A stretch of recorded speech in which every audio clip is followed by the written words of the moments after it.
Okay, and go ahead with your favorite quote from Twister, the movie Twister. Hold on to the belt, right? Isn't that a part? My favorite part is my favorite quote comes from the Twister itself when it says,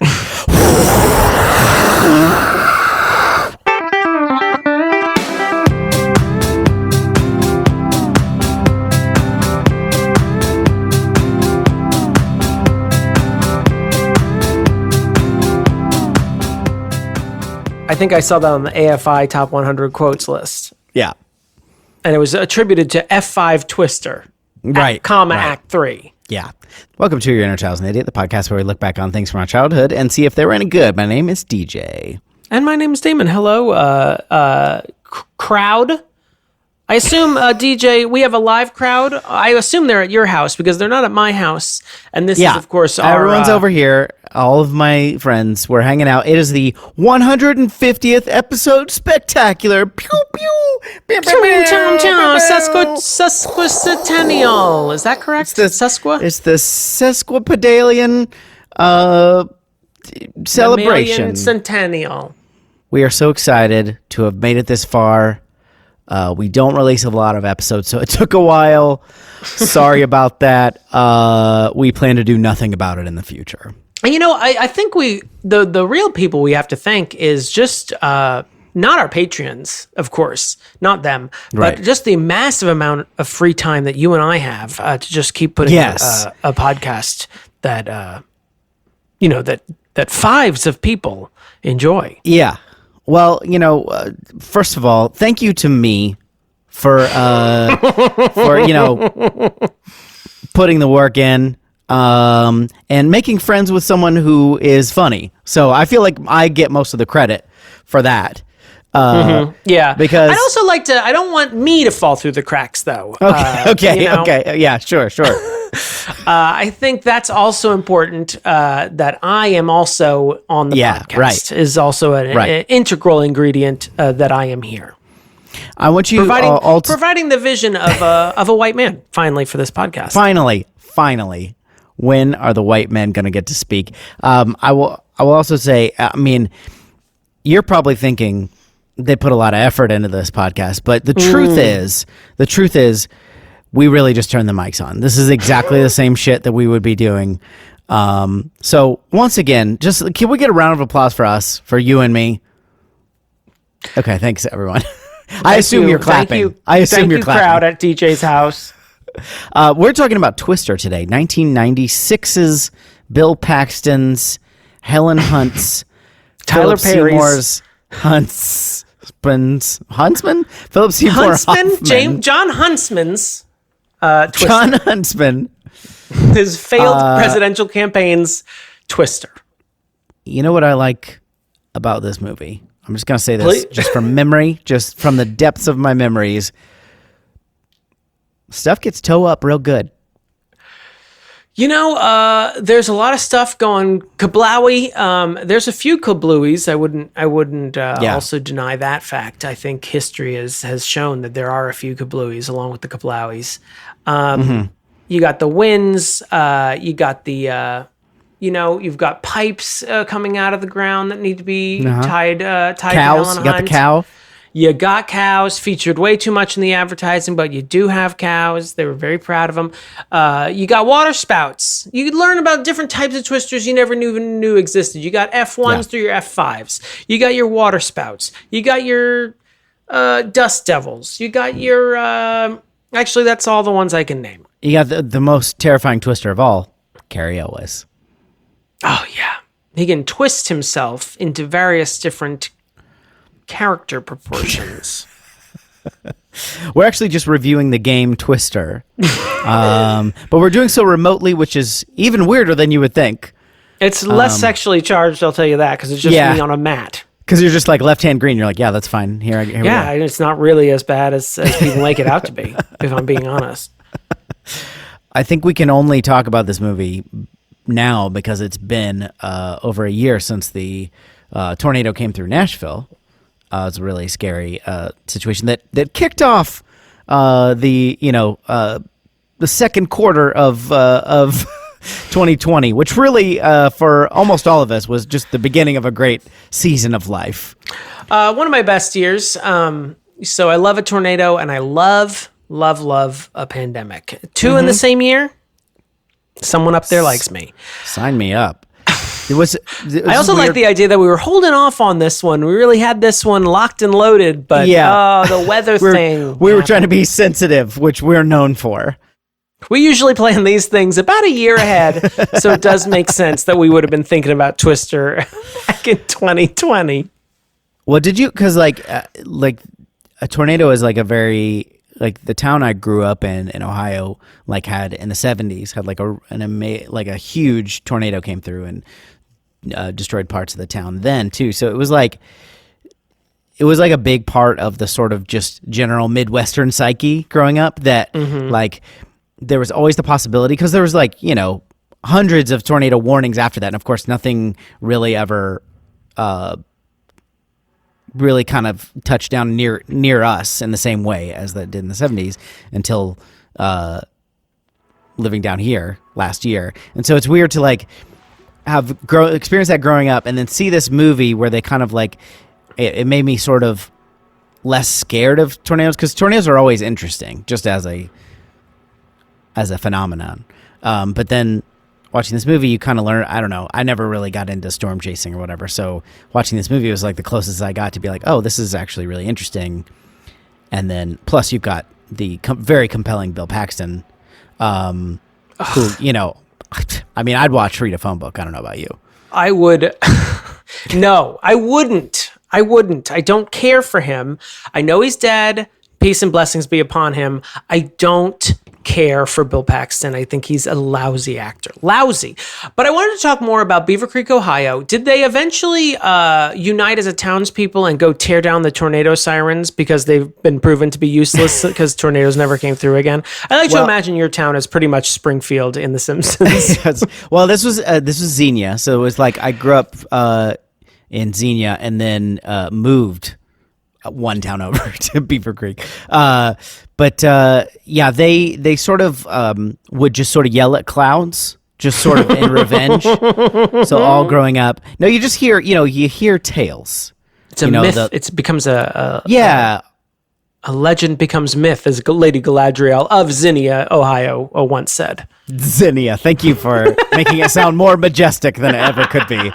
Oh no, we're not named after a flower. No. No. It's like, you'd hear the things about the weird things that tornadoes do. Like they hit, damage a house on either side of old man Crawford's place and then jumped over, and you hear all these like weird things. And I think this movie, if I recall correctly, kind of like gets into that a little bit. I think it's a fun time. Plus, I'm always in for the ride if we can see some Helen Hunt neck tendrils. Neck tendrils? Sorry, neck tendons is what I meant to say. I was just imagining hair jutting out from her neck. I have Twister stories. I used to live in Texas, Tornado Alley.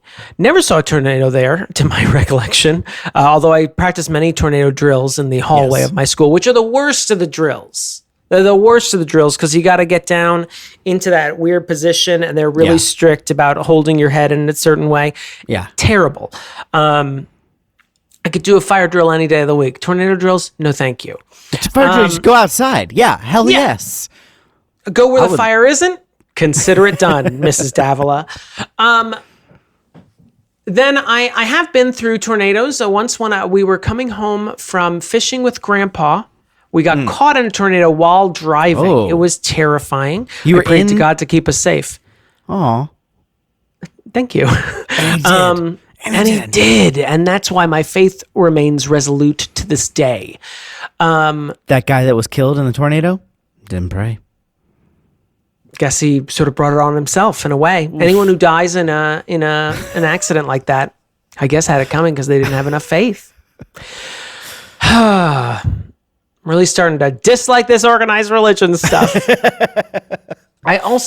the tornado you referenced, I was woken up by it. And and rush to our basement with my boyfriend, but not our cat, who apparently I was trying to look for her, but you know, it's a matter of seconds, DJ. Because you never know if it's going to hit Old Man Crawford's or your house. Right. I also live across from Old Man Crawford. It's a common last name. So I left her because I couldn't find her. And then when we came back up out of the basement, she was in our closet. Oh, she would have been fine, though. That's one of the places they tell you to go, right? I'm thinking of earthquakes. Yeah, she doesn't know shit. She was trying to stabilize herself in a door jam. She was in panic mode. She forgot the instructional videos I sent to everyone in the household every quarter per the law. She forgot so you're in a tornado. Which was which. A lot of Getty stock images of people in offices. Now, the biggest disaster I've ever lived through was Twister the Ride at Universal Studios Orlando, Florida. Oh, have not experienced that one. It is, they obviously, much like we talked about on the Mummy episode, the last episode with the Mummy, they obviously were contractually obligated to film the video you watch in line during the filming of Twister, because Helen Hunt and Bill Paxton, R.I.P., were still in costume and talking about the danger of Twisters like they're fucking experts. You're actors. You're just in a Twister movie. Why isn't Judy Garland here telling me about Twisters? It doesn't make any sense. Anyway, this is one of those things that were, I think, really big at Universal Studios when it first opened, which was like, it's not a ride so much as just like a setup stage and shit happens. And then you like walk out of the amphitheater. I think they had a place for Earthquake, the 1970s disaster movie, like the same format. Yeah. So you walk into an amphitheater and there's like a stage scene of like a rural gas station, old timey Ford, back when a man's handshake meant something, that sort of vibe. And the skies darken and you hear the winds are roaring through the cornwood. I was just shaking this man's hand firmly and with conviction to signal our agreement. I spat in my own palm. We both kept adjusting our baseball hats on our heads and wiping our brow with a handkerchief that we keep in the back pocket of our dungarees. Anyway, but then the winds start going and all this nonsense, and the truck like skids into the gas station pipes and it blows up. But here's the thing, depending on where you stand, you might be affected differently than others. Tyler got a little bit of a misting from the rain. I was apparently standing right next to the spigot where the rainwater came out, and it just poured directly down my shirt, down my back. It was the most terrible experience ever, and I've still not forgiven Helen Hunt to this day. Anyway, that was those are my Twister stories. Mad about Twister is what you are. Mad about Twister, baby. Can you... Mad About You is one of those shows where it's just like, did we all dream this show existed? It seemed like it was everywhere. And then I was rewatching Seinfeld recently and they made a kind of snide reference about Mad About You. I'm like, oh yeah, Mad About You. Yeah. Paul Reiser wrote the theme song. It was a good theme And then they song. tried to bring it back for a minute. They didn't they did a season, right? They did a revival, but it was on a streaming service that it was like on Crackle or something. It was nonsense.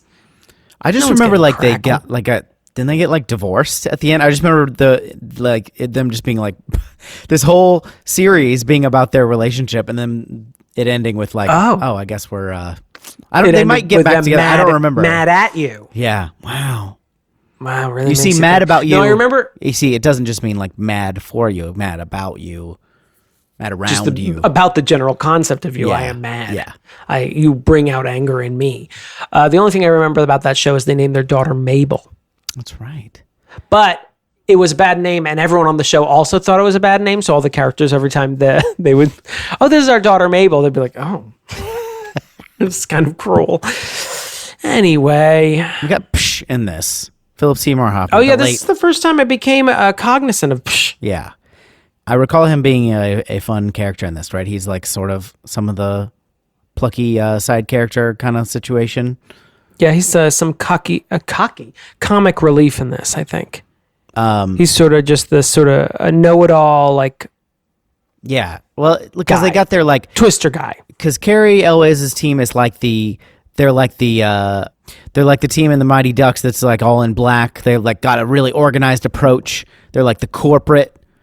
Okay, what's going on? Sorry, there is a gnat just who's like, "Can I be on your eyeball, please?" So they're like the corporate, I guess, sellouts of Storm Chasers, and then we got the like our like ragtag bunch of Bad News Bears Storm Chasers. Yeah, it's a very bad news snobs versus slobs weird line. And don't worry, the snobs are punished. They sort of get their comeuppance in this when they're, it's actually kind of a funny story, when they're murdered by a tornado. Do they die? Oh, yeah. I knew that they were, oh, damn, dude. I remember in the movie theater, I'm like, I mean, they were jerks, but I don't know if they needed to die, movie. Wow. I remember because like they take a wrong turn and Bill Paxton's like, no, it's gonna do a U-turn or something. That's actually much more passion and better acting than Bill Paxton offers. But Carrie always like pish posh and nonsense. I pronounce my R's very hard in this movie because I am an American in this movie. He's like, and depends too much on computers. He's like, my computer says it won't turn. And then he's punished and he's murdered for it by the storm, the very storm, DJ, that he was chasing. It's like, and Bill Paxton's character's like, no, she's bucking left. I can feel it in her hips. Bucking left. She's doing a Tennessee two-step. I'd know it anywhere. Back in the Panhandle, we saw this all the time. Back, I assume like they're going to do a Twister prequel, and Carrie Elwes and Bill Paxton were like best friends, maybe even lovers. She's doing the Oklahoma 360. Watch out! Aren't they all doing the Oklahoma 360 because they're Twisters? Yeah. So that's how they get you. I don't know if we need to name that, Bill, because it's just they all do that. Yeah. I don't know if we need to create a category just for that because they're all going to be in that category. So the romance situation, Bill Paxton and Helen Hunt are like exes, right? They're either... Yeah, I think Bill Paxton. Oh my God, is this going to be one of those things where I remember everything about this movie? I think Bill Paxton is there because he's literally there to serve divorce papers to Helen Hunt's character, and then gets swept up in all the Twister mishigas. And because there's also like a put upon current girlfriend, right? The school marmy, like. I think she just doesn't really understand. And I don't think she's shrewish, but she's definitely not down to clown. You know what I mean? Sure, she's definitely she's snobby. I think she's a little bit like well-to-do, and she doesn't like being in this dirty truck, and she just wants to get out of here. And so thus she needs to watch her relationship fall apart in front of her. She doesn't want to. She doesn't want odd punishment for these characters. She doesn't want to get in the stew, which is what we call a storm chase. Get in the stew. Stew being short for storm. Right. I hope you didn't misinterpret. Yeah. She doesn't want to che the stew. I think that's that's just a fact. And I have a feeling that I'm going to sympathize with her because that's what happens now. Twister's a lot like Romeo and Juliet. When you're young, you identify with Bill Paxton and Helen Hunt. When you're older, you identify with the put upon fiance who just wants to get the fuck away from a storm. I can't wait to watch it. We're going to watch Twister. Watch along with us. We'll be right back.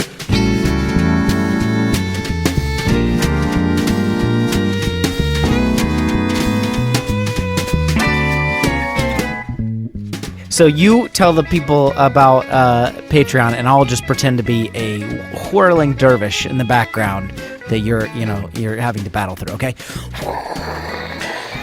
Hey guys, I'm just out here. I got Dorothy 4 with me. I'm an F5. Thank you, Tornado, for identifying yourself. That's a cow, same cow. I'm here to tell you about patreon.com. You're your inner child is an idiot. That's where you can go to support the podcast. Oh, sorry, there's a tornado. Yeah. Oh, thank you. Okay. That's thank you. Yeah.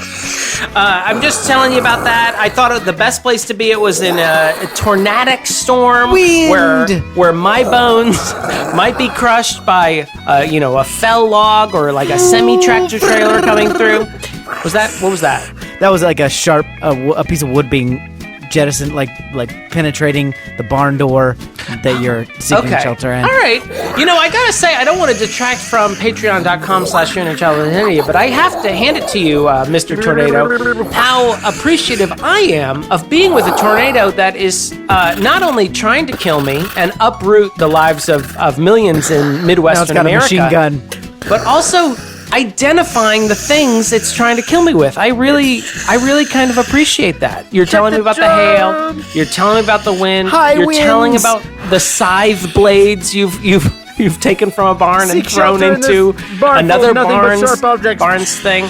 I really appreciate it. You're welcome. Anyway, yourinnerchildidiot.com, or you can go to patreon.com/yourinnerchildidiot. Go wherever you want. It ends up at the same site. It's the same IP address. The DNS is pointing to the same thing. Now I'm causing water spouts. We're like tornadoes, but slightly different. And because they're in water and smaller. You say, I'm sorry, Mr. Tornado. I mean, it's still revolutionary that you're a talking tornado, but did you say glightly different? I might have. Was a slip of the tongue. It's still amazing that you're speaking at all. But I just wanted to point out... I just learned how to talk, so I'm still getting used to it. Yeah, the ins and outs of language is difficult, especially when you don't have a mouth or vocal cords. Yeah, I don't even know how I'm doing this. Anyway, yourinnerchildidiot.com. Come join us there. Wait, do you have a machine gun now? Seek shelter! Why are you telling me to run from you? If you're concerned about my health and safety, maybe you should just get out of here. We are back. We watched Twister, starring a tornado, several tornadoes. Yeah, show some fucking respect. Helen Hunt, Bill Paxton, Philip Seymour Hoffman, the Cameron from Ferris Bueller's Day Off, the Spare Square girl from Seinfeld. Oh yeah, Damon. Please recap this movie. Oh, don't forget the guy who looks like Elliot from E.T. but isn't. He's in it too. Are you talking about Daniel Faraday from Lost? Is that the He's like the sort of Weasley, a young guy who runs the camera? You're thinking of the number one fan from That Thing You Do. That guy? Am I thinking of him? Is that our fan? Jeremy Davies, maybe? Is that someone you recognize? Jeremy Davies. He was in Saving Private Ryan. He was in Rescue Dawn. He was in Secretary. That's the some guy of your from, favorites. Yeah, that's the guy from Lost. He was in Lost. Daniel. Now Faraday. Lost isn't coming up in this list here. You might want to check it in. Check it again, my friend. Keep on looking. Keep on looking. I'd be happy to recap this movie because it's very simple. Bill Paxton used to be a storm chaser. Now he ain't. He used to be married to Helen Hunt. Now he almost isn't. He's going to get married to Melissa. He almost will be soon. But then he gets roped up into Helen Hunt's scheming, manipulative female wiles, and gets roped into storm chasing one last time. One last heist, Helen Hunt. That's what he says to her. And they do a sort of Ocean's 11 thing, but it's mostly just driving rather than actually an interesting heist scheme. Ocean's 11? What? Sorry, I won't interrupt you. You're already... remotely. And, they encounter tornado number 1, tornado number 2, 3 through 4. They encounter tornado number 5. They encounter, of course, the worst tornado number 6. The climactic tornado. F5. Along the way, we meet a bunch of interesting characters, such as Philip Seymour Hoffman, Can't Spare a Square, Cam from Ferris Bueller. We encounter Wesley from Princess Bride. He's the villain. Boo hiss. And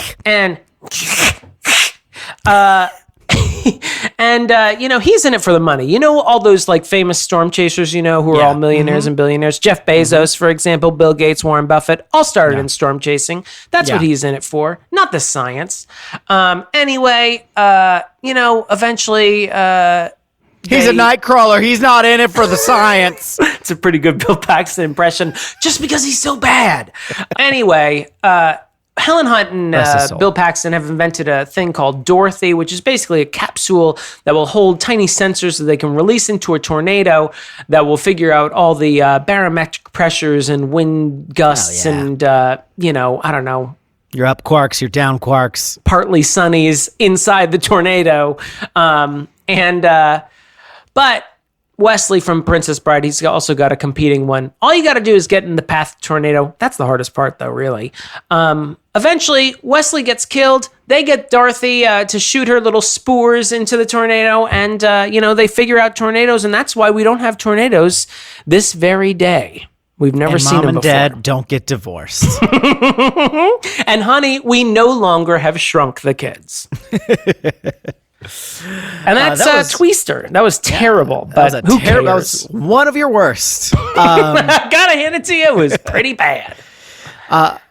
Is this movie? So did people? So I grew up in the Midwest. We touched on the tornado that wrecked the town I grew up in, and we've had a couple here in Nashville. Like, did people know about like the Fujita scale before this movie, like at large? Because I feel like I feel like I vaguely knew about it, even as a kid, just that there were different categories. Because, tornadoes are really interesting. That's part of what makes this a compelling movie, is that they're, while very scary, and, I'm not like rooting for tornadoes to hurt people. They are really fascinating things that happen, And they are one of the few things that makes me go, oh, yeah, even as an atheist, it makes me go, oh no, God is angry with us. Right. We've done wrong. Yeah. No, I mean, it's hard for me to say because this came out when I would have been like 14 years old. So it's definitely where I learned about the Fujita scale. But I don't know if the world at large would have been aware of the Fujita scale. I did read some online goofs, as it were, where it wouldn't have been commonly used in the 60s during the prologue part. Okay. Nor would tornado warnings. They just had tornado alerts. They didn't have warnings and watches in the 60s. But it's hard for me to answer that. I don't know how widespread it was. Although there is a little part of me that thinks it was a little disingenuous in the part where they are sort of shoehorning the F1 through 5 scale in conversation. Where someone says, and what about an F5? Are there F5 tornadoes? And a hush falls over the crowd. Silent. And I'm like, well, I admit that F5 tornadoes, naturally, because they are the largest tornadoes, are rare. They're not like unicorns. Like, I feel like if you've been chasing tornadoes for what I assume is 20 years in the case of Helen Hunt and Bill Paxton's characters, you probably would have seen a few F5s in your time. But the way they act is like, oh, God. When I was on the high seas, I saw an F5 once, and I tried to spear it with my harpoon. They act like it's like a myth, like it's the fucking Kraken or something. Well, I think they are relatively rare, but I think, I mean, they're comparatively rare, years. But they're not, they're every few years. They're not, once in a generation, destiny falls upon also, man, and an F5 tornado appears. Right. And now they have the enhanced Fujita scale. So if you see them say EF3 or EF5 or whatever. What does the enhancement mean? It's basically they just like, is it like I don't HD? know the details of it. And I'm sure if I even read the Wikipedia article, I wouldn't know half the words they're talking about because it's very meteorological in the description. But basically they modified the scale to be more accurate or whatever. And they recategorized. So like, when you hear them say like EF3, EF4, EF5 or whatever, that's the, like, since 2000, it was after this movie. So this movie wasn't inaccurate. They just like updated the science since then. So if I were to look up a tornado, a famous tornado, like the Cary Grant of tornadoes from the 60s, would it have like a standard Fujita scale number and then an enhanced Fujita scale number for the difference? Is it like Celsius to Fahrenheit? Is it like when they added that one zodiac sign to the number and everyone had to readjust what their zodiac was for a minute? It's like, how Ted Danson was like handsome, but he was like 90s handsome or 80s handsome. He had that big helmet of hair. Yeah. You have to translate for that. Or like you can't just like bring that into present day and then expect me to think the same way about it. Unless he goes completely white, white-haired, and then you're like, I'm back in. Now he's a silver fox. He's an Arctic fox, as I call it. Just now. He blends in with his surroundings. Yeah. And I'd like you to know that, most importantly, I need you to know that a tornado killed my father. It's very important that you understand this motivation because... Let's talk about it. So the opening scene of this movie is probably one of the few scenes that I really remember well, which is, we're opening on Helen Hunt's character as a young girl in 69, was it? Nice. And she's awoken by her mother. They're running to the storm shelter in there. They're in Oklahoma or wherever this, in the Midwest somewhere. And she goes into a storm shelter, which is off from their house, like one of those old fashioned ones. I don't know what a modern storm shelter looks like. And her father is killed trying to hold the door closed.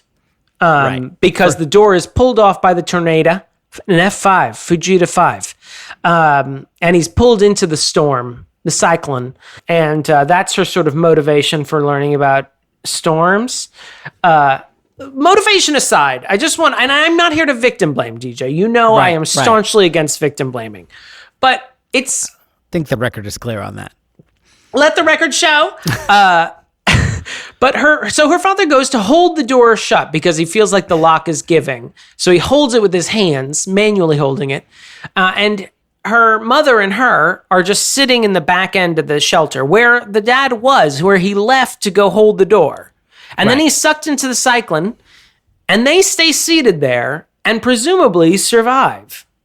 So if he had just sat his ass down and not been like, I can fix it, everyone would have been fine, and she would have gone on to become a model/actress, like she always wanted to be, instead of a meteorologist. Well, I think that's something that you're forgetting that's very important to the story, is that Joe's father was famously stupid. So this was Darwinism at work. Yeah, so, I mean... Honey, no, it's fine. Stay seated. He's a dumb man. He deserved to die. He's got to do this for some reason. I mean, I felt that as well. Like, I saw that and I was like, why don't you just go down there where they are? Where they seem to be seated not comfortably, but they certainly aren't being, sucked into the centrifugal force of a giant storm.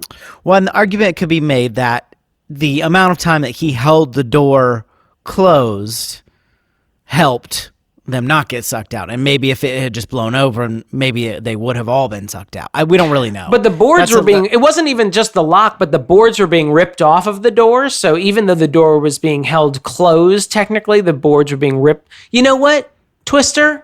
I'm going to give it to you. Yeah, I'm just saying, I'm not even agreeing with the movie necessarily, because I also thought that while I was watching it, and I was like, we could have just done this differently. We didn't have to do this. You wrote this movie. You created this problem. This isn't a factual event. So, I do think that's an unforced error, as we say. But at the same time... You forced my hand, Twister. You forced my hand. At the same time, I was, kind of making up reasoning as I'm watching. I'm like, I guess maybe... Or maybe he was panicking because you're showing the work of the movie. You're like, can I just see your math homework? I just need to fill in some of these numbers here. Well, and later when our whole team survives the tornado at the drive-in, our buddy Bill Paxton keeps saying, "Stay calm," and maybe that was what he knew that the father of Joe didn't know, which is that it's important that you don't panic, which is what don't run to doors. Yeah, don't hold them closed. Don't bother with the door. Doors are our enemy. I guess while we're on the topic, I guess this was a weird motivation. It reminded me a little bit of Gravity with Sandra Bullock and Georges Clooney, where the Gravity was one of these movies where it felt the need to give Sandra Bullock a motivation to want to get back to Earth. Yeah. And it created this story about her dead daughter, and maybe she didn't really want to live anymore now that her daughter was dead. But then the story is she decides she wants to go back to Earth, and I was like, movie, I know you're tying yourself up in knots to try and give me a reason why an Earthling would want to go back to being on Earth, and you really don't have to do it. Why this person would want to live? That's the most basic life instinct. Not everyone feels it, but at the same time, I feel like, generally speaking, survival instinct is pretty strong for living creatures. You don't have to do all this. And I felt that a little bit in this, especially because this doesn't really play into the plot all that much. It's sort of hinted at through the first half of the movie.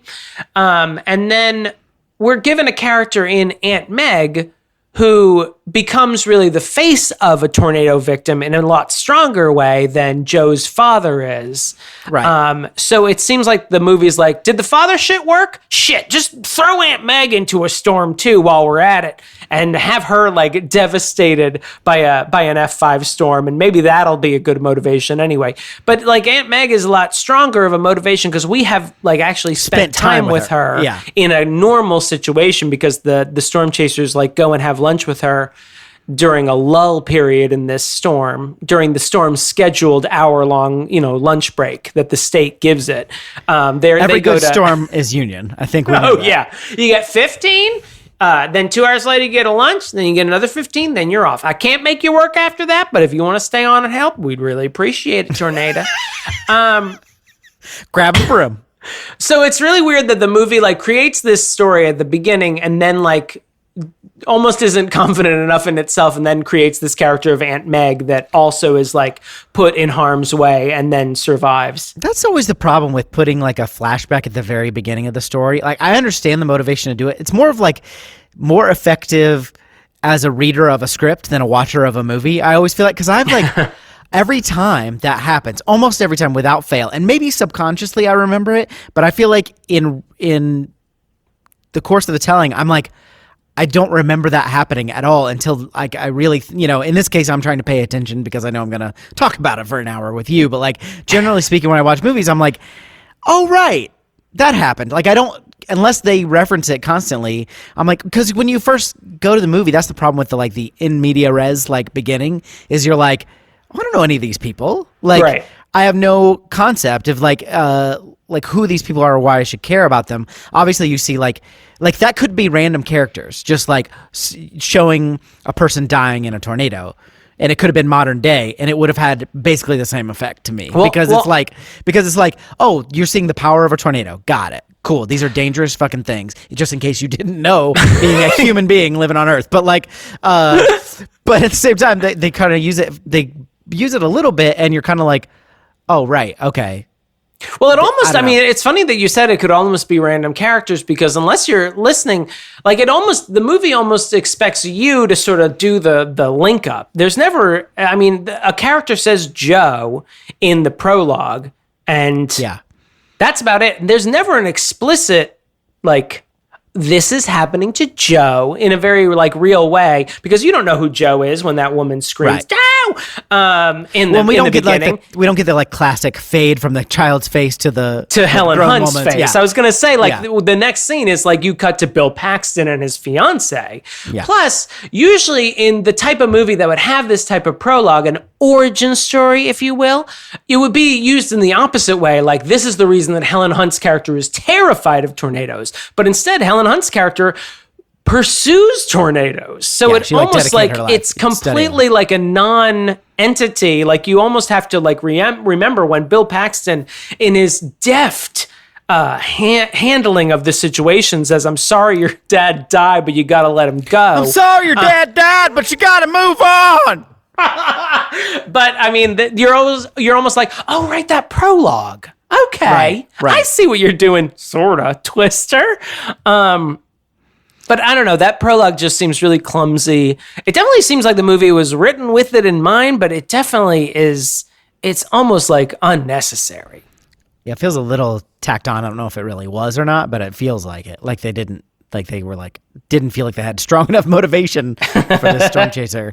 I think we shit on the prologue enough. Do you want to move on to the movie? You know what I like?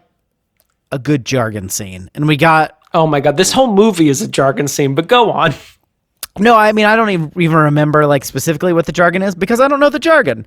It's almost the reason that jargon exists. Yeah, it's a good way. It's a good, quick way, shorthand to be like, these characters are passionate about something and they know what they're talking about, at least among themselves. And then it establishes that like this whole team is like nerds for weather, for like tornadoes and weather, which I like. You get to, I think they did a good job, generally speaking, of being like, this ragtag bunch. You kind of like, it's a classic. These are the like, Guardians of the Galaxy of storm chasing. Yeah. And we get, Philip Seymour Hoffman, this famously beloved actor, is great. I don't know if you knew this.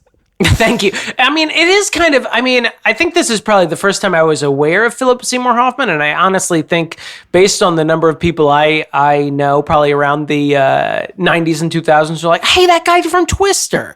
Right. It feels like a lot of people remember Philip Seymour Hoffman. Maybe this was the first time they were introduced to him.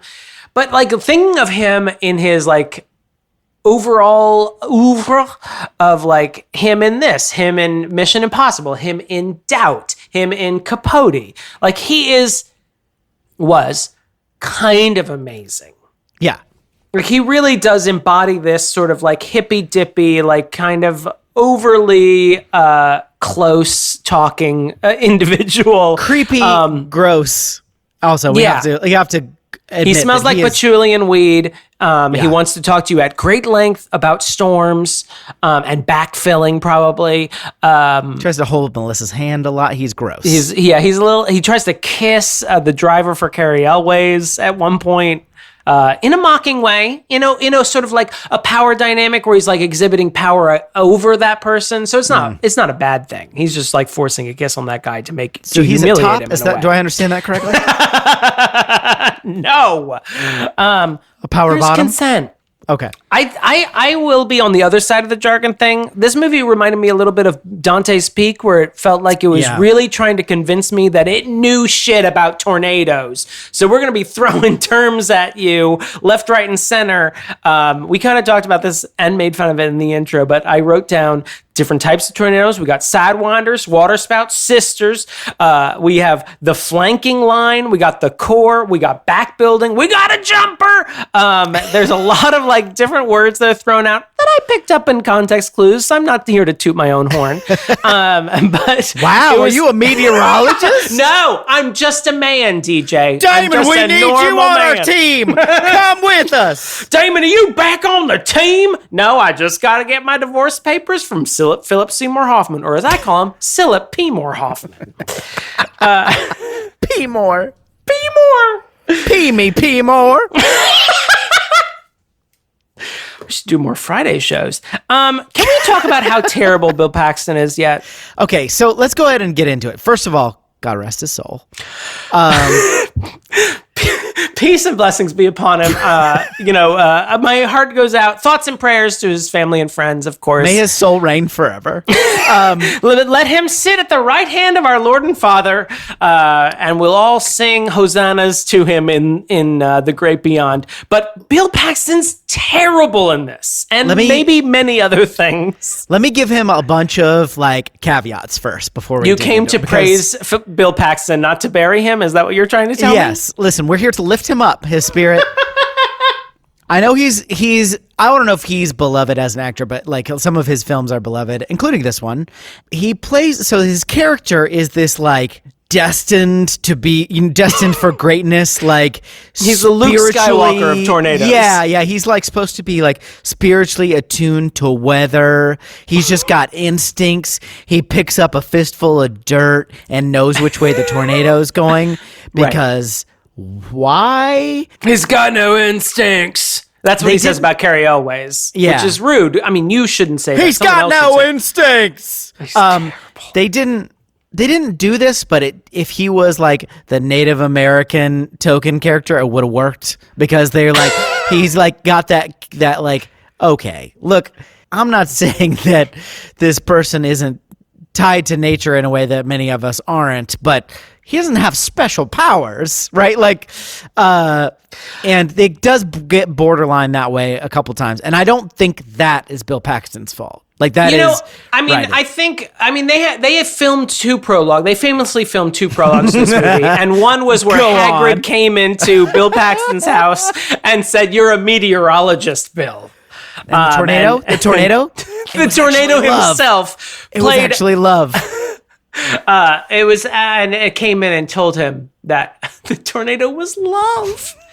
That's but also transphobia.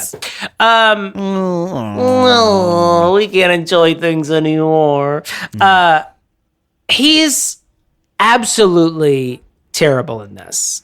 He's pretty bad. And I will say it's not made better by the fact that I do kind of think he's surrounded by people who are generally doing a much better job than him, including absolutely. Helen Got Philip Seymour two Hoffman. Oscar winners on this team. Helen Hunt and Philip Seymour Hoffman. He is outranked quite. He is terrible. Everything he says in this tone.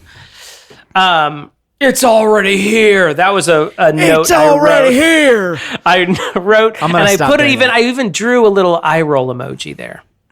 And it's also not helpful that the one that plays Melissa is not like.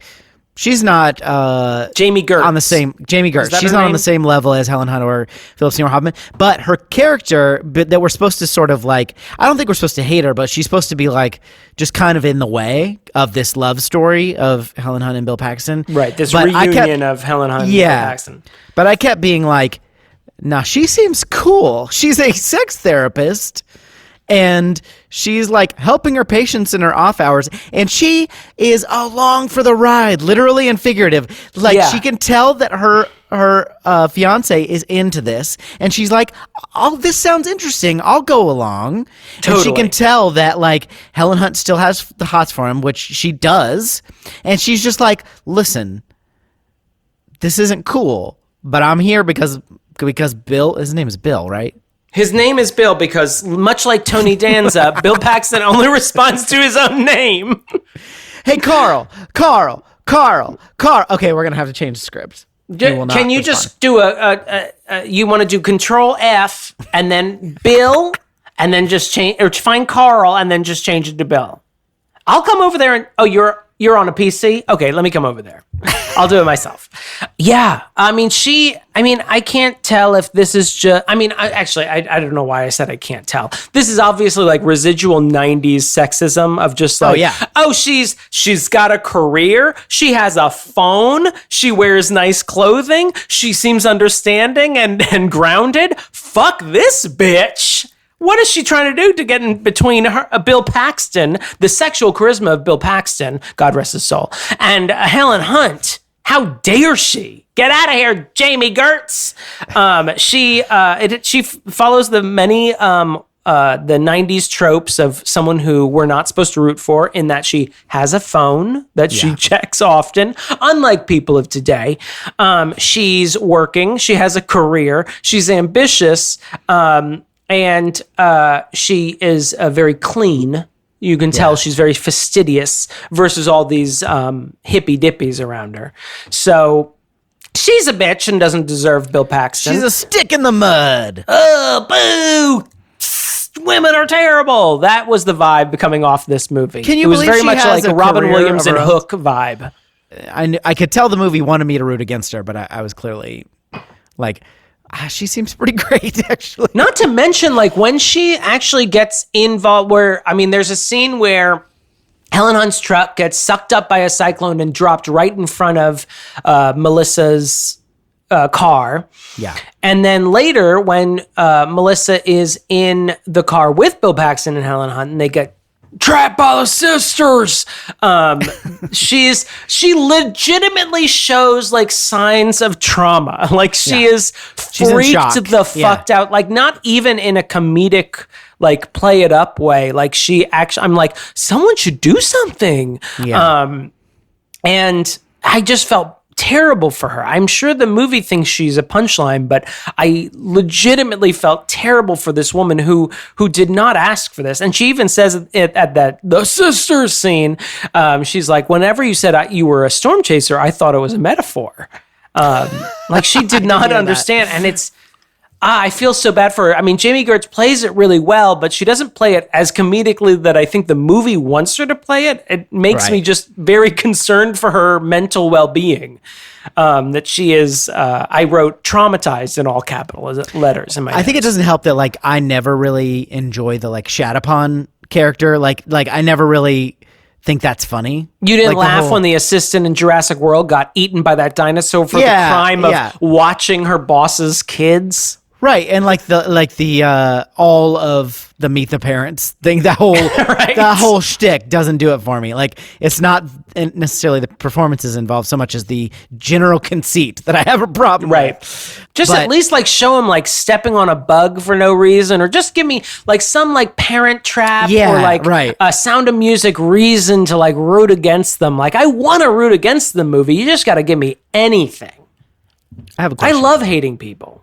Yeah, I don't need much. Just give me anything. Who are Jonas's corporate sponsors, you think? Who are the big, deep-pocketed sponsors of Storm Chasers? I guess, like... I was wondering the Weather Channel? Yeah, I was wondering who his corporate sponsors were, but there was also part of me that was wondering who are their sponsors? Who are our ragtag bunch of she does mention ne'er-do-wells sponsors? A grant at some point, but I think that was, she needs another grant or something for the Dorothy. And also a lot of them were wearing, I can't remember the university now, but it was like some Oklahoma University. So I wondered if they were associated with that school, but it's never really made that explicit. Yeah. It's like Ghostbusters logic. We're like, I don't know, some fucking school getting some money at some point. And then Ray sold his house. And he got 2 mortgages or something. Yeah. I mean, Cary Elwes was another character. I mean, he was definitely much more of an arch villain than Melissa, Jamie Gertz's character. I think it is Jamie Gertz, right? Yes. By the way, she is a co-owner of the Atlanta Hawks now. Okay. So, mazel tov to her. I want to say I did write in my notes that this was probably the last period of his career that where Cary Elwes could get it. That was in my notes. Oh, he's still getting it? Very handsome. His British accent comes in a little bit. The Southern accent fades in, and the British accent comes in a little bit. It's back and forth, like someone playing with a knob on a very specific like soundboard. How do you find him with traffic when he relies on data? Oh, I knew he was an asshole. He doesn't use his instincts, man. I'm sorry. Can I do that again with less energy?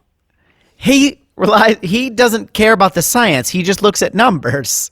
Oh, he's wait, what? What an asshole. Isn't that the science? The numbers?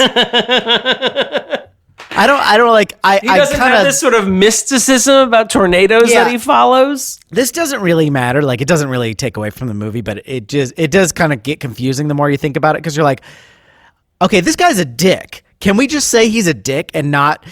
And like, does it have to be all these other things? He has corporate sponsors. Like, you wouldn't take money from literally anyone like that, especially a corporation that's invested in funding science about finding out the roots of tornadoes so we can give people a better as long as it's not like a tornado sponsoring you. I don't think there's a conflict of interest here. Oh man, he's sponsored by Big Tornado. There's literally Zeus is actually sponsoring him. He just wants more chances to throw his thunderbolts around. There's a funnel cloud behind me, and like, I'll give you $100 if you say I'm not coming. But it's got like a suit and tie on, like there's a tie around the cyclone. But then it's like also giving money to Mitch McConnell's super PAC, and you're like, oh, big tornado. Cary Elwes also was like, he's the type of villain where I would be fine if he like landed in mud, you know? In the end of this movie, he is killed by a tornado, and I don't know if that is deserved. Like, I would rather him just slip on a banana peel and be humiliated, like Revenge of the Nerds style. I don't know if it really, he needed to be murdered, and his driver, who was actually quite sympathetic to our ragtag group of ne'er-do-wells, which is now what I'll be calling them, who has a piece of construction beams like thrown through his body by the tornado. Like that doesn't seem justified. Like, that's not that sort of like the Deus Ex Machina that I can sign on to. Well, and it was like before, like earlier in the movie, it was kind of said he has no instincts. He can only like kind of look at the numbers and do it. And so he would always let Bill make the first move and then just kind of follow in like a vulture and like go after, which is like, okay, that's a storyline. But then at the end, Bill, who's still shown throughout the movie that he does have these instincts, is literally getting on the radio and saying, don't go this way. The tornado's going to turn and you'll die. You'll be right in its path. And then all of a sudden he's like, nah, man, I'm going to ride on this data. And it was like, wait, hold on. Like, I did find myself getting kind of confused because I was like, I know this happens, and I know it kind of like it felt like this has to happen for the movie. And I'm kind of like, the whole rest of the movie, you've been following this guy's lead, and now all of a sudden you're being headstrong? Like, I don't understand. Like, you didn't set this up properly. I think you could have. The other thing that annoyed me about that scene was that Helen, after he dies and his car blows up, Helen Hunt goes, there was nothing we could do. Like, immediately justifying and it was almost like, I almost expected her to look right into the camera and say, you hear that, audience? There was nothing we could do. We're still blameless in all of this. Our hands are clean. We can still be your main characters. Believe us. Also, when I was rewatching today, I noticed when his car is pulled up by the cyclone and then dropped, when his car is dropping, there is a whistling sound, like in a cartoon when a missile is dropping, like... I was like, okay, movie, like, you've already killed him. You don't have to, like, be mean. You can either humiliate him or kill him. You can't do both. It's just cruel. I want to talk about the tornadoes. Like they. I didn't even notice. I didn't even notice there were tornadoes in this. The characters just sort of drive the story along a lot of ways. It's like a winding circular storm. Imagine a snake, but it's made of air and it's connected from the earth to the sky. I've already shit on a lot of aspects of this movie. The tornadoes were pretty awesome in general. I thought it was really well done. The CGI really for the tornadoes? Yeah. All the effects, the practical effects, the CGI, like all of it was pretty effective. You can see some dated things or whatever, but it didn't bother me at all. Still, like, and the cow, like the thing from the trailer where like the cow goes by and then they're like, oh, there's another cow. And first of all, a cow goes by and Helen Hunt literally says, cow. Which is what you're supposed to do when you're on the highway and you see a cow. So, I mean, I have to hand it to her on that. It's good. And then she says another cow, and she's like, I think that was the same cow, which is good. It's a good bit. I think that was the same cow. The cow came? Is that what you're saying? Yeah, the same cow. It's a good bit, and there's a lot of like, what is that? And then it's a semi in the tornado. It does a good job of sort of like setting up the impact of the tornado, like of how dangerous these things can be. And there's also like a couple things where it's like I'm not sure that's exactly how it would behave in that situation, but they also kind of give themselves an out because they're like, tornadoes are fucking strange, man. And then you're like, okay, so even though there's a semi, works in mysterious ways. Yeah, even though there's a semi being picked up by the storm 3 feet from you, your truck is still there, not being picked up by the storm. I'm not sure how that works, but I also kind of don't care. And maybe that's just how it would work. Maybe it's just the momentum of the wind and whatever. Like, I don't know. So I'm like, okay, sure. Like I bought all of it because it was really effective. And like, it's scary. Like the first scene where Joe's dad dies is scary, especially if you've lived through a strong storm or anything like a tornado. When they're like sheltering in the movie theater, like they're in like a shed when it tears through a drive-in. Yeah, that's actually a very effective scene. Yeah, it's really scary. It's scary when they're like Joe and Bill are hiding underneath a bridge when they've been chasing this tornado and they can't get out of this ditch and they hide there. And then of course at the end, like the F5, they live through the F5 and they have to like tie themselves to like a irrigation pipe or something. Yeah, it's a water pipe that these things go 60 feet deep. Things he knows just upon seeing them. Yeah. They go 30 feet down. Now, I know it sounded like I gave a lot of energy, but to be clear, Bill Paxton is in the middle of a storm. That's the only reason he's talking loudly. Anyway. God rest his soul.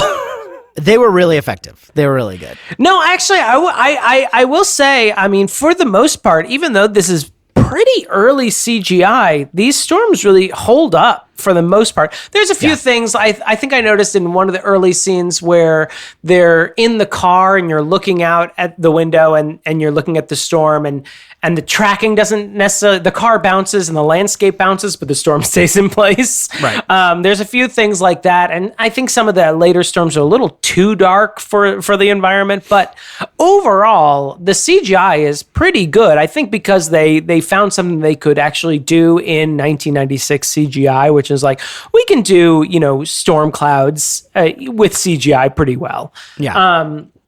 And I think that holds cow. up. There's a few moments. I think anytime anything explodes near the storm, I'm like, okay, you flew too close to the sun. Well, it kind of has that back off green screeny effect where it's like different layers. Yeah, it becomes a lot more obvious. Yeah. Also, this movie really holds to the idea that if you do anything to a car, it will blow up. Yeah. Unless you drop it in front of Melissa driving, then it will just like crunch. But a Carrie Elway's car will blow up into a giant fiery ball of destruction if it hits the wrong angle. No, I agree with you that the CGI is really good, and there's a few really good scenes of like actual terror. That Shining scene that you referenced, the movie theater, the drive-in scene is pretty good in that you just like watch the cyclone like take up the movie screen as it's going. It was really good. It was really, really good. Just really, really, really good. We also, I would be kicked out of the music industry if I didn't bring up the music in this. We got Motherless Child, a classic Clapton hit. Wait, when was that? That's it's really at the beginning. It's what, one of the first things that Philip Seymour Hoffman is listening to. I see. Honey, we're just still last night. Definitely got it now. Now that you've done that. And then we gotta give it up for the Van Halen brothers for their Respect the Wind. Now that's a clever their tie-in. guitaring ode to farts that happened over the credits. There is actually a really kind of fun music scene when our cast of ne'er-do-wells are heading out. Yes, where one of the I can't remember the pieces that they're playing, but one character's playing like a classical piece, another person's like playing a rock piece. Yeah. Someone else is playing some other genre, singing Oklahoma. Yes, singing Oklahoma, and it's actually like really kind of like fun mixing. I was surprised they didn't do it again, but it was a really fun moment of like, we're going out and we're kind of like, we're all different types of people and we're doing shit and chasing storms and shit. It was like that moment in the musical where all the characters are singing their song that they sang earlier, like over each other. And it's really, the medley in Les Miserables at the act break when everyone's singing their own songs over each other. Yeah. Oh, it's great. Or in South Park the musical too, it happens. Oh yeah. Oh yeah. I wanna live up there. I wanna live. No, I really did appreciate that. I was sad it like didn't come back. When I was watching it the second time, I'm like, I wish they had revisited this again. Maybe like right before the final chase to the tornado. By the way, now that I've just said that, how long are these storms lasting? Like, I know it's a chain of storms that they're chasing, but that F5 tornado that destroys the Shining drive-in, like, they're still chasing it in the morning afterwards. Like tornadoes don't last really that long in the grand scheme of things, like half an hour maybe. Yeah, I mean, is it the same storm? Or the vibe I got was like it was an F5 that came in, that F5... that destroyed the drive-in was the one that they were chasing in the later morning. But maybe I'm wrong. You might be right, but I, as I understood it, that wasn't the F5. That was like the same like line of storms, but the F5 was what was headed. I could be wrong about that because I don't remember. But that's sort of like, it might be a headcanon where I just like made it make sense in my head. But like, because it took them an hour to get to what was it called? Wakita. You know what? You're right. I think you are right in that. No, but it's still like after Wakita, where Aunt Meg lives, is destroyed, there's a radio broadcast and it's like, the storm that destroyed Wakita is headed northwest on the... And it is still implied that is the same storm they're chasing afterwards in the morning. Yeah. I don't know. Yeah, I want to say one more thing. F5, because I don't think they stay on the ground that long, but they can, like, that same storm can, like, the funnel cloud can go back up, and then that same storm can generate more. The word you're looking for is back building. Yeah, it's said several times in one scene. It's back building. It's back building. You're right, Joe. It's back building. These sisters are gonna back build, I think. They're gonna back build, and there's a core, and they're definitely jumpers. I'll tell you that. There was one scene. There were a few scenes in this that I want to be critical of, and this isn't a CGI criticism. This is actually just like the choices on set, which is there is direct sunlight in some of these scenes when they are supposedly like right the fuck up against the tornado, and you see like when they initially put Dorothy out into the street during that second to last Dorothy that they have. Yeah. They put it out in the street, and Helen Hunt is filming it, and they're just sort of like looking. They are like in direct sunlight, and I have never been directly in the path of the tornado, thank God, but I have definitely been under a storm that has produced a tornado, and there is never direct sunlight, certainly not right up next to the funnel cloud of these storms. Tornadoes and watching it the second ways, man.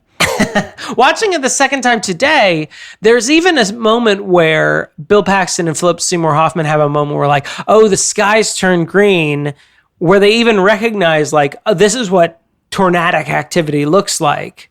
And they are overcast, and they're sort of like in less than sunny situation. But in all the climactic tornadoes in this movie, everyone seems to be like very well lit. And like to the point like shadows are being cast by direct light coming on them. It's ludicrous. And I feel like it could have, I wouldn't necessarily pick, I know that, some fudging has to be done like to create a good movie, but like I feel like some atmospheric stuff could be done by like creating a very gray environment. Like a lot of dread can be created by like creating a gray and overcast environment. And it feels like it's an oddly sunny movie that this Twister movie is set in. I don't disagree with you, but I also didn't specifically notice that. So I got nothing. Fair enough.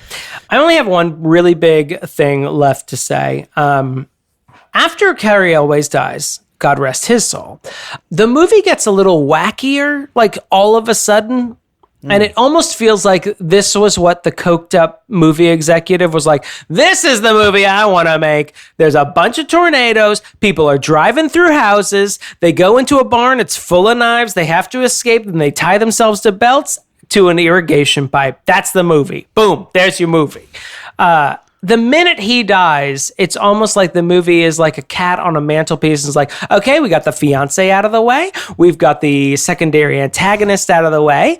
We've got the love story back in the game. And now we can just drive a truck through a house that's rolling down the highway. And then we can have them literally running from tornadoes and have them run into a barn full of farm equipment. Then we can have like combines and tractors like landing in the road. Like it got like super wacky, like so fast that I was like, did I end up in a different movie? Because when I searched Twister, Ice Twister came up, Fire Twister came up, and I just wanted to make sure I was watching the right Twister movie. Did you notice that? Am I alone in that? That it just seemed to get super wacky, super fast? It does, especially like the whole like them running from it, that whole scene where they're like on foot.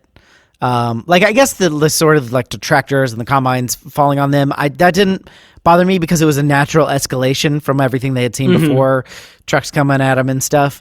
But them like once they got on foot and then they like run into a barn where there's like just scythes, just nothing but scythes and pitchforks. Actually, I kind of actually like that where it's like, oh no, come on. It was a good like it was just a joke, like it was a visual joke. They go, who are these people? And then they. How many size does one person need? Yeah. Then they also show those people later, and they just seem like a nice little family. I don't know. No, they seem nice. Probably white supremacists and probably Trumpists, but I mean, other than that, they seem He sells scythes. What could go wrong? He sells scythes by the seashore. By the seashore. I guess I know what you're saying. I think it was like them trying to escalate it, but it did get like kind of a little bit sillier. I don't know. It just felt like when someone like probably like the elevator pitch of this movie was that, And then they added all this like, but what if we actually like engage in the actual science of tornadoes? Like, oh, fine, but can we do my stuff at the end though? Yeah. I mean, because especially when Bill Paxton says, we're going in, and he really, puts 110% into just that one line. Again, thoughts and prayers to his family. But like, that's the one moment that he really dove in. And it's still a bad read of that line. I did. Yeah, that one line. And again, God rest you, Jerry Mentleman. God rest you, Barry Paxelman. Jerry Mentleman, I said. I wish I had done that on purpose because that was very good. The way he reads that was like he was in like a kid's movie, like a zany. The funny thing is, it reminded me of The Mummy when Brendan Fraser is like, guess you're on the wrong side of the river. Yeah. I was like, okay, so we're just teenage boys then? Okay, go on, movie. Can we talk about the love story? And no, go ahead. Well, I don't have much to say other than, so unsurprisingly, the women characters were not served well in this mid-90s action movie. Like, because we already kind of touched on Melissa but then also Joe, who is, one of our main characters and is especially a strong-willed character. And she's headstrong. She's clearly competent. She also seems to not be able to exist without Bill. Like, she feels like she's still pining for him, and everything kind of doesn't work without him. Like, she's clearly moving on with her life as far as the career goes, but as soon as she's back, she lets him drive everywhere and needs him to do any of these experiments. She sees in him a partner that she needs. And I'm not saying that's inherently wrong, but I feel like we're supposed to kind of see her as this strong, independent character, and I think she plays that, but yet the way it's written is she can't actually do anything, progress without Bill now, because she still loves him. And I don't know, I'm not saying that they're making a statement about women can't be on their own, but it's also kind of undercuts the way they've drawn this character. I didn't really pick up on that myself when I was watching it. I was actually kind of amazed. I mean, I do think they play up that, there's a partnership there and he's got his, magical powers or whatever. But honestly, I think that, and maybe this is Helen Hunt bringing her own vibe to the character where she seems very self-assured. I think there's obviously still love for Bill Paxton, for whatever reason. Again, my thoughts to his family. But she seems to be she seems to care. She seems to care about him a lot. I think the movie fails in making me understand why they would be in divorce proceedings. They bicker a lot, but it didn't seem like divorce level bickering. Right. Or else I need to re-examine my relationships. But I've been meaning to tell you something. I honestly thought she was kind of very self-assured, and I don't feel like the movie treats her with kid gloves or in the kind of I think there's sometimes in these type of movies a shitty sexism where she's a little too committed to her job and maybe she needs to pull back a little bit. The movie never seems to take that tone with Helen Hunt's character. It's almost like the opposite. It certainly does with the Melissa, but it almost does the opposite in that Bill Paxton is the one you should be doing this with Joe. She's the one who's really committed to the cause, man, of chasing storms and probably eventually getting killed by them 10 years from now. I honestly came away from this thinking that we have done wrong as a society by Helen Hunt. This is an Oscar-winning actress. She wins an Oscar a year after this movie comes out. I mean, I don't think that she's not one of those chameleon type actors that, disappears into a role. She's always going to sort of be playing a variation on this sort of sarcastic, smirky character. She plays it in Mad About You. She plays it in Twister. She goes on to play it in As Good as It Gets, Oscar-winning role. But honestly, that's also a career path for Robert Downey Jr. and Chris Pratt. Why did this woman just suddenly disappear from screens forever? I kept thinking about that. I do know the answer to that. I do know the answer to that, DJ. I just want to hear you say it. I don't know. It's just really shitty. I mean, I don't think that anything absolutely terrible like Weinstein levels happened to her, but I think one of the lower tier things that we learn from the sort of Me Too movement is that there is a very conscious, I think I, as a white man, assumed that it was a very subconscious thing, but I think we've learned it's a very conscious thing of women, once they're to a certain age, just like, no, gross, get them out of here. You're not old enough to be a grandma, but you're like, I have no use for you until you reach, 45, and then I'll age you up to 60. Yeah, you're not Efron level yet, so. Right. So it sucks. I mean, I thought that Helen Hunt's character was actually kind of interesting. I think she kind of reminded me of Laura Dern in Jurassic Park, where it doesn't make a big deal about how self-assured and competent she is, but in its not making a big deal about it, it's kind of like, thank you, movie, for not making a big deal out of this. Right. Yeah.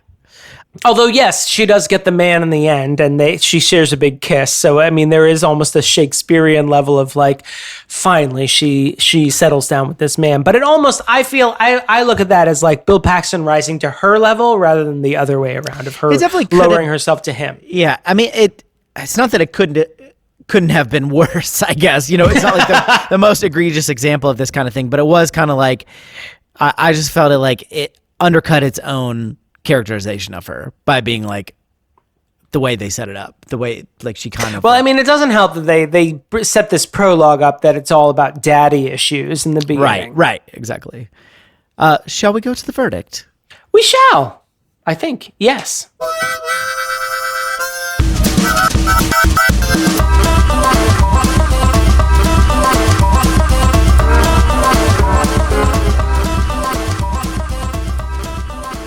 Damon Xanthopoulos, what is your verdict? Thank you for the first time in my life pronouncing my last name correctly. You're welcome. It's the least I could do. Twister is an interesting movie. First off, there are 2 dogs in it, and they both survive, so I have to give it credit for that. Two dog paws up. But I think I'm going to. I was really torn on this, and I feel like your inner child is barely an idiot. Whoa! I think this is almost such an inoffensive film that it almost feels weird to actually come down on a verdict on it. It seems like, I think if it had come out any other time but 1996, in that wait, we can do shit with computers now? That I would almost forget that this movie exists. This is not that interesting a movie. It's not a terrible movie, aside from Bill Paxton's performance, of course, R.I.P. But otherwise, I feel like this is a kind of forgettable movie. If I take it out of its context of where it sits in the realm of CGI technology, who cares about this storm chasing? I mean, yeah, you cut up Pepsi cans, you put it on the sensors, and they flew. But Mazel Tov, I guess. Good job. I mean, I don't even know if I have that much more to say about. But it's also like a fantasy sequence, because I have to imagine that lives are saved, because this didn't actually happen. This is a technological jump that actually hasn't happened. So I'm okay. I guess good job for the alternate dimension where people are saved by the extra warning they have about tornadoes. It's not like Hidden Figures, where the steps that were taken actually. Right, exactly. It's not like Hidden Figures in many ways. Speaking of, that there are people of color in that movie, whereas there are no people of color in this movie. Literally zero, at least with speaking lines that I observed. I think some of Carrie Elway's villainous crew are people of color, naturally. Of course.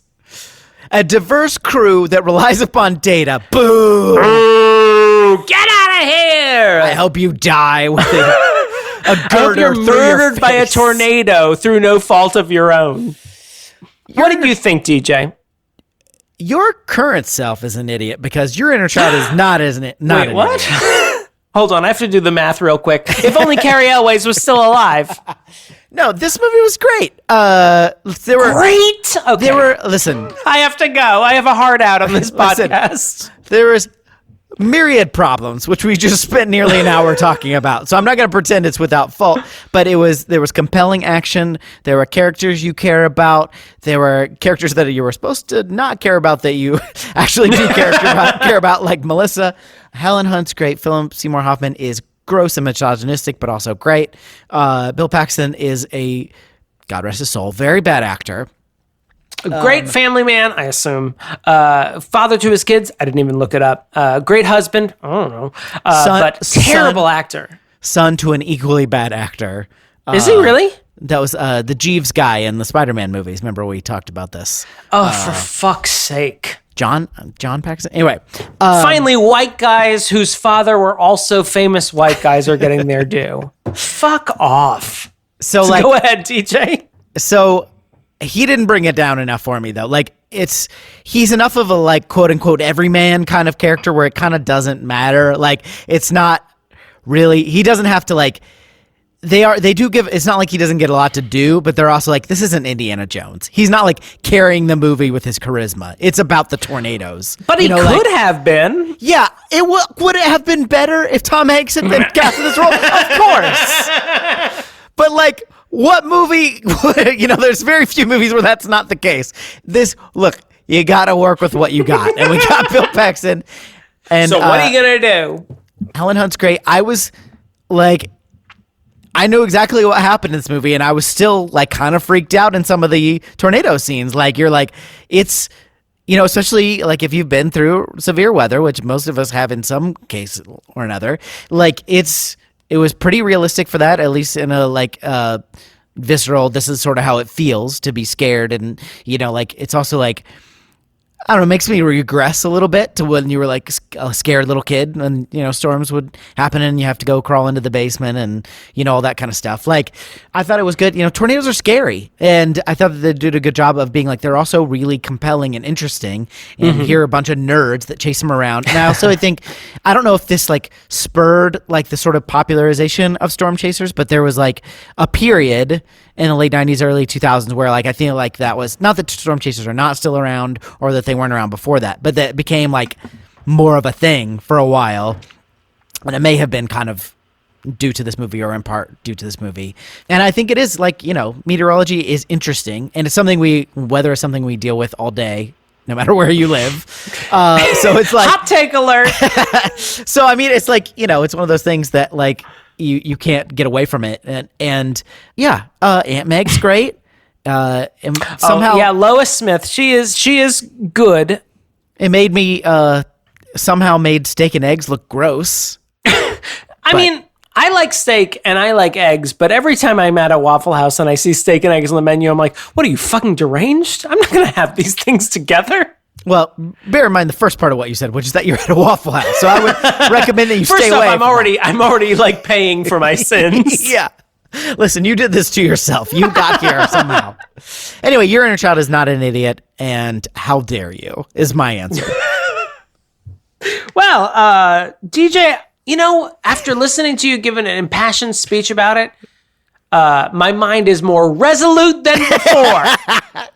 That's exactly how Fox News was born.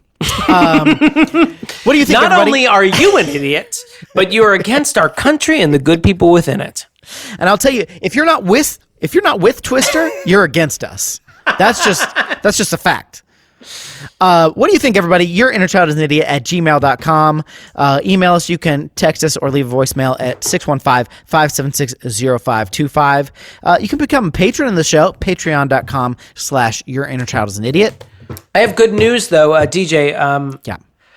Bill Paxton has come back from the dead, and he wants to read all of our patrons' names. Oh. Is that okay? Yes, it is. I don't know why he's here because we've spent the last hour really just railing into him. I don't know if he's been listening, so just play it cool. He's still in the green room, so just be cool when he comes on mic. We want to thank our current patrons, including Just cause. Scalfasaurus. Dr. Malcolm's Heaving Bosom. Heather Tuggle. Tyler Richardson. Justin Shea. Captain Jean-Luc Picard. That was an impression I just did. I don't know if you caught the ins and outs of it. Karen Curd. Lindsey Nell. Jonathon Day. The Zesty. Jacob Grimm. Particle Man. The supreme ruler of this podcast. Now hold on, I'm going to show you my accent work here. Damon's Australian accent. Dramatically place hot dog man. Larissa Maestro.